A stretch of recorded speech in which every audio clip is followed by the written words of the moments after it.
बाबा जी केवल एक बात बता दीजिए जो मैं आपसे बार बार पूछ रहा हूं, जिसका कोई जवाब नहीं है।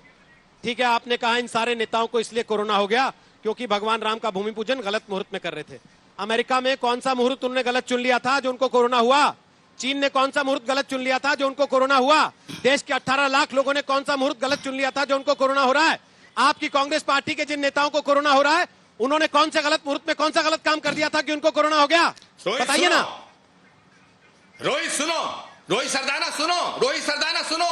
चीन के लोग भगवान राम में आस्था नहीं रखते, अमेरिका के लोग भगवान राम में आस्था नहीं रखते। भगवान राम में जो आस्था रखता है, जो शास्त्रों में आस्था रखता है, जो वेद में आस्था रखता है, जो उपनिषद में आस्था रखता है, जो मानता है कि भगवान राम सबके हैं, सिया राम में सब जग जानी, करो प्रणाम जोर जुग पानी। जो भजता है राम को, ये जो भगवान राम में आस्था रखता है उसको भगवान राम के गलत मुहूर्त से कोरोना हो रहा है। जो भगवान राम में आस्था नहीं रखता उसको तुक्के से हो जा रहा है। बस चलिए अभी मैं पोल पट्टी खोलूंगा। अमेरिका में धक्के से हो गया, चीन में धक्के से हो गया, यहाँ भगवान राम के मुहूर्त की वजह से हो रहा है। नहीं हो गया। अब मुझे आना पड़ेगा सर। आप ही को तो सुन रहा हूँ। संबित जी जवाब दीजिए फटाफट से जो बोलना चाहते हैं आप, फिर विजय जी और दीपक जी बोलेंगे। बोलिए संबित जी, बोलिए फटाफट, बेचैन मत होइए, बोलिए। नहीं रोहित जी एक निवेदन है, ये मुझे आप प्लीज हाथ जोड़ के निवेदन कर रहा हूँ कि ये मत बोलिए, फटाफट बोलिए। ये जो अभी पूरा मैंने फैंसी ड्रेस कंपटीशन देखा है, चिल्ला करके रोहित जी पूछो, ये करो, वेद में भगवान, गीता में भगवान, जो नहीं मानता वेद चाइना अमेरिका से ध्वंस हो जाएंगे। सुनिए आचार्य जी, मैं दिग्विजय जी को कह रहा हूँ, आप क्यों परेशान हो रहे हैं? जाइए शांति से सुनिए। मैं बीच में नहीं बोला था। रोहित जी आप इनको रोकेंगे जरा, आप इनको रोकेंगे जरा, आप इनको रोकेंगे जरा। मैं बीच में नहीं बोला था। रोहित जी मैं बिल्कुल अनुशासन में बंधा रहता हूँ। मैं शांति से वेट कर रहा हूँ। मैं शांति से वेट कर रहा हूँ। अच्छा, मैं शांति से वेट कर रहा हूँ। रुकिए, दोनों रुकिए। संबित जी, वो भी शांति से सुन रहे हैं। आपने उनको फैंसी ड्रेस कहा इसलिए उन्हें खराब लगा। अब आप बोलिए अपनी बात, मुद्दे की बात कहिए। संबित पात्रा, मुद्दे की बात बोलिए।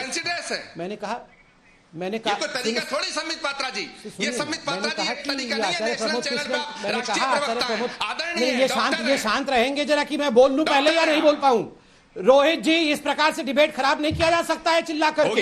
ये अपने आप को आचार्य कहते हैं, आचार्य को ये मर्यादा शोभा नहीं देता है। मैं आचार्य नहीं हूं, याद रखिए, आप आचार्य हैं। संबित पात्रा जी, आप भी तो आचार्य को फैंसी ड्रेस कह रहे हैं, इसलिए उस बात से आगे बढ़ते हुए मुद्दे की बात रखिए। संबित पात्रा, आपको भी मर्यादा शोभा, ओके, आपको ये चिल्लाना अच्छा नहीं लगता, आप भी डॉक्टर कहते हैं। अच्छा ठीक है, मैं चिल्लाना नहीं चाहता। झगड़ा नहीं। देखिए प्रमोद कृष्णम जी, मैंने कब थोड़ा शांत हो आप भी, और संबित जी शांत हो। बोला मैंने सुना। संबित जी अब अपनी बात रखिए प्लीज। ओके, सबसे बड़ा मैं शुरू से ही कहता हूं, केवल मुद्दे की बात रखें जल्दी से। वाड्रा फैंसी ड्रेस कंपटीशन करते हैं और आज भी मैं बोलता हूं, नहीं सुन लीजिए ना, Rahul Gandhi fancy dress competition करते हैं, मैं शुरू से कहता हूं, इस पे इतने चिढ़ने की कोई आवश्यकता नहीं। वो कोर्ट के ऊपर जनेऊ धारण करके अपने आप को हिंदू दिखाने की कोशिश करते हैं, मीटिंग में कहते हैं हम मुसलमानों की पार्टी है और इसीलिए आज राम मंदिर रोकने की कोशिश है। देखिए पहली बात यहां पर कहा गया कि इनको आपने कांग्रेस का नेता बता दिया, राजू जी ने इनको कहा कि ये कांग्रेस के नेता हैं। क्यों इसमें इतना शर्माने वाली बात क्या थी? आप कांग्रेस के टिकट पे चुनाव लड़े हुए हैं, एक बार नहीं कई बार लड़े हुए हैं। हाँ योगी जी बीजेपी के हैं, वो साधु हैं तो क्या हुआ, तो मैं वो बीजेपी के सदस्य हैं, उमा जी बीजेपी के सदस्य हैं। और इसमें कोई तो आप ही ने चिल्लाया ना, तो क्या हो गया? तो आप ही ने चिल्लाया ना, आप ही ने अभी चिल्लाया था राजू जी के ऊपर कि मुझे कांग्रेस से क्यों बोला जाए, और आप बीच में बोलने की जहमत ना कर, सुन लीजिए। और दूसरी बात है, देखिए नहीं महाराज जी, देखिए मैं भी बीच में बोल सकता हूं, ये चिल्लाइए मत, क्योंकि आप अब धरे गए हैं और कुछ उत्तर नहीं, चिल्लाना बंद करिए। देखिए उनका अखिल कोटि ब्रह्मांड के नायक राम है, ये अखिल भारतीय कांग्रेस पार्टी नहीं है जो आप इस प्रकार से मजाक उड़ा के यहां चले जाएं। आपने भद्दा मजाक उड़ाया है। और रोहित जी मैं कुछ दिखाऊंगा, ये कह रहे हैं कि वेदों को नहीं मान, मैं दिखाऊंगा, दिखाना बहुत महत्वपूर्ण चीज। कौन सा मजाक उड़ाया? ये कह रहे हैं वेदों को नहीं मानने से अमेरिका में कोरोना हुआ, वेदों को गीता को नहीं मानने से चाइना में हुआ। संबित पात्रा ये बताओ कौन सा मजाक उड़ाया? रोहित जी मैं अभी तक अनुशासन का पालन कर रहा हूँ, मैं अभी तक अनुशासन का पालन कर रहा हूँ। ये शांत होकर सुनेंगे या इसी प्रकार चिल्लाएंगे? नहीं, आपने अभी कहा ना कि अमेरिका में और चाइना में क्यों कोरोना हुआ है, क्योंकि वहां वेद नहीं पढ़ते हैं लोग। शांत रहिए आचार्य, शांत आचार्य, शांत, बिल्कुल शांत, बस एकदम शांत। आप गलत बोल रहे रोहित हैं। जी, आप आप दोनों- को शांत दोनों करिए, शांत हो मुझे इस जाइए। प्रकार के आचार्य के साथ अभद्रता दोनों का शांत हो लग जाइए। रहा है। ये क्या बोले दोनों मारोगे? दोनों शांत हो रोहित जी, जाइए। मैं कंप्लीट मुझे। करूंगा, आप उसके दोनों बाद शांत शांत होइए। करोगे। ठीक, मेरा दोनों बात शांत सुनो। होइए, रोहित कोई जी, किसी ऐसा को नहीं मार नहीं चलेगा। रहा मैं है। कंप्लीट दोनों शांत हो करूंगा। जाइए। मैं एक आप सेंटेंस दोनों की कंप्लीट आवाज को करूंगा, थोड़ा उसके सा बाद कम ही। करते हुए। मैं सेंटेंस कंप्लीट संबित जी वापस आऊंगा। आप जो वीडियो दिखाना चाह रहे हैं या जो भी तस्वीर दिखाना चाह रहे हैं आप दिखाइए। थोड़ा आवाज कम करते हुए आपकी दोनों की।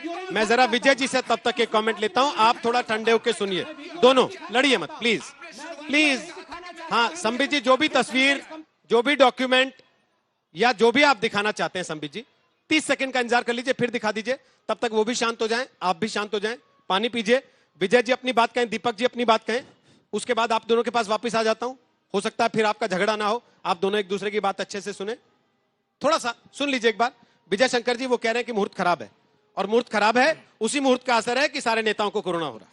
रोहित जी, अभी जो आचार्य जी कह रहे थे, जो मंदिर नहीं बनने देने का संकल्प लेके इतने जोर से बोल सकते हैं, तो जो मंदिर बनाने का संकल्प लेते हैं वो कितनी जोर से बोल सकते हैं। मैं कहता हूँ, कौन कहता है मुहूर्त की बात कर रहा है? शिलान्यास हो चुका है, बार बार यही मान रहे हैं ना, अपनी मुंह से कह रहे हैं शिलान्यास हो चुका है।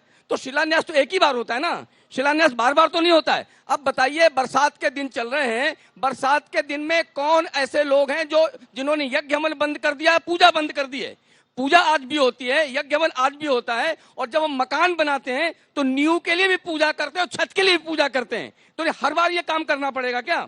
मैं कहता हूं कि ये लोग, मैं दिग्विजय सिंह जी ने बात कही है, दिग्विजय सिंह पीछे भोपाल से चुनाव लड़ रहे थे, और भोपाल में उनके आसपास कितने ज्योतिषी थे, यहां तक कि ऐसे ऐसे लोग थे जिन्होंने कहा था कि अगर ये नहीं जीतेंगे तो हम क्या कर लेंगे, समाधि ले लेंगे। तो ये उनके वचन है। ये 492 के साल के बाद ये कोई खैरात में मिली हुई भीख नहीं है। 492 साल तक हिंदू समाज आत्माहुत होता रहा, बलिदान देता रहा, संघर्ष करता रहा, तब ये उनको मिला है।